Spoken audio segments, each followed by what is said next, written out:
تباہی ہوئی۔ جب تمہارے دل میں قرآن کی عظمت نہیں تو تم بھی جل جاؤ، تمہارا گھر بھی جل جائے، تمہارے اسباب بھی جل جائے، ہماری آنکھ میں بھی بل نہیں آئے گا۔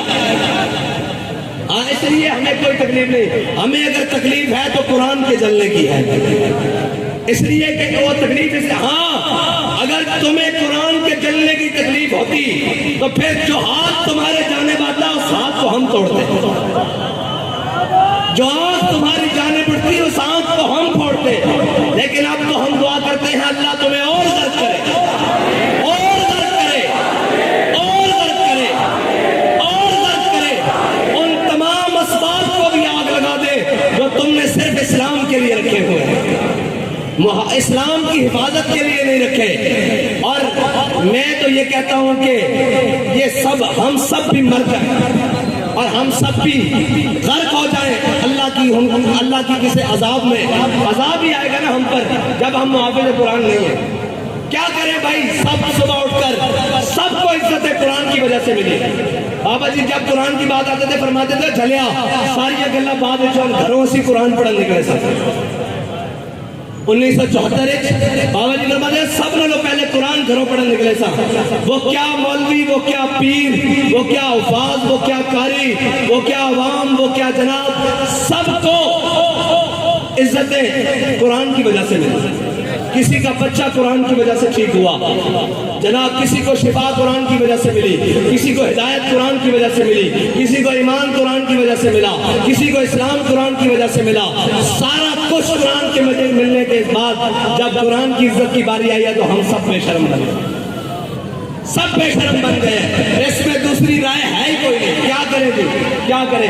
ایک ہی حل ہے کہ ہم سب مر جائیں اور ڈوب کر مر جائیں۔ یار ایک اسرائیلی کی بات، ایک سفیر کی بات سویڈن کو روک سکتی ہے تو 1.5 ارب مسلمان کوئی نہیں، کچھ بھی نہیں۔ یہ جھوٹ ہے، یہ پاکستان کا نام بھی، یہ ریاست کا سب فراڈ، 57 اسلامی ممالک سب جھوٹ، 1.5 ارب مسلمان سب دھوکا، کچھ بھی نہیں ہے۔ اگر ہوتا تو آج قرآن کو سریعام ایسے کوئی نہ چلاتا۔ اور یار بارسا نے یہ چیزیں کہ اس طرح لاوارث کر کے چلانا، یہ بات نہیں ہے۔ بس ہماری بات اتنی ہے، ہاں آپ نے آنا ہے اور ہم کیا کر سکتے ہیں؟ کچھ بھی نہیں کر سکتے۔ کیا وہ سارے ملعون حق تو یہ تھا نا کہ آج کے دن کہتے ہیں یوم تقدس منانا ہے۔ میں نے کہا تم تقدس کو چھوڑو، 365 دن بھی مناؤ تو کوئی فرق نہیں پڑتا۔ تقدس تو وہ ہے کہ ہمارا بچہ بھی قرآن کو سینے سے لگا کے رکھتا ہے۔ تقدس تو یہاں سے شروع ہوتا ہے نا، اوپر تک جہاں تک مرضی لے جاؤ۔ اس کے نفاذ کی بات کرو۔ تم آج کے دن صرف 1 منٹ کے لیے نیول چیف بھی بلا لیتے، آرمی چیف بھی بلا لیتے، فضائیہ کا چیف بھی بلا لیتے، سارے آئی جیز بھی بلا لیتے، رینجر کے سربراہ بھی بلا لیتے، ساری جناب ایف سی کے سربراہ بھی بلا لیتے، سارے وزیر بھی بلا لیتے، اور سارے ہاتھ میں آج کلیشن کو پکڑ کر سفیر کو بلاتے سویڈن کو۔ اس کو کہتے ہو تم کہتے ہو کہ جناب ہم نے اس کو آزادی دی رکھی ہے، شخصی آزادی، ہم مذمت کرتے ہیں لیکن اس کی شخصی آزادی ہے۔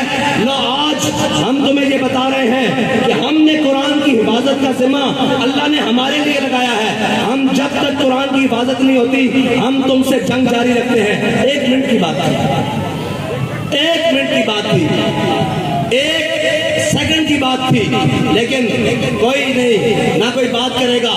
ہم جناب مذمت کرتے ہیں، میں نے کہا مذمت کی ضرورت نہیں، جب مرمت کی طاقت ہو تو مذمت حیثیت ہی کچھ نہیں رکھتی۔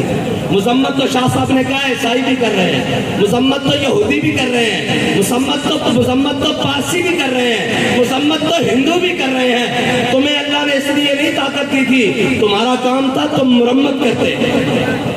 ہاں جس طرح ان کی مرمت کی ہے جنہوں نے تمہارے گھر کو جلایا ہے، ہاں جس طرح ان کے لیے اسپیشل عدالتیں بنائی ہیں، جیسے ان کے لیے لوہے کے راڈ تیار کیے تھے، جیسے ان کو آدھی رات کو جناب اندھی گولیوں سے مارا ہے، اس طرح مرمت کرتے تو ان کی جرت بھی نہ ہوتی بات کرتے۔ لیکن کیا کریں، وہی اقبال نے کہا کیا نہیں ہے اور کوئی غزنوی کارگاہ حیات میں۔ لیکن انشاءاللہ اگر بات اس حد تک آ گئی ہے تو پھر اللہ کو بھی تو کچھ منظور ہوگا نا، پھر اس کی قدرتوں کو بھی تو کچھ منظور ہوگا کہ وہ اپنی قدرتوں سے اسلام کے محافظوں کو غالب لائے گا، دین کے محافظوں کو غالب لائے گا، اسلام کے محافظوں کو غالب لائے گا۔ میں بڑی امید سے تھا کہ یہ ہماری ہمسائے ملک انہوں نے جناب حکومت حاصل کی ہے، یہ تو بلائیں گے نا ان کو کہ ہم قرآن کے نام پر آئے ہیں، لیکن نہیں، خالی نکلے یہ بھی خالی نکلے۔ قرآن کی عبادت کے لیے کوئی نہیں، یہ تو پھر حکومتوں کی لڑائی رہی، یہ تو پھر ریاستوں کی لڑائی رہی، دین کی لڑائی ختم ہو گئی۔ دین کی لڑائی کے لیے اگر اس صدی میں کوئی آیا ہے تو اس کو امیر المجاہدین کہتے ہیں، بس باقی سب جھوٹ نکلا، سب فراڈ نکلا، سب دھوکہ بازی نکلی۔ اور قرآن تو یار مشترکہ ہے، اس کی تو جناب زیر زبر کے بارے میں کسی کا اختلاف نہیں۔ جی آج کیوں چپ ہو گئے؟ آج اپنی باری آئی تو سارے بندوقیں اٹھا کر سپر پاوروں سے لڑنے چلے گئے، قرآن کی باری آئی تو حکومتیں بچانے چلے گئے۔ چلو واخر دعوانا اللہ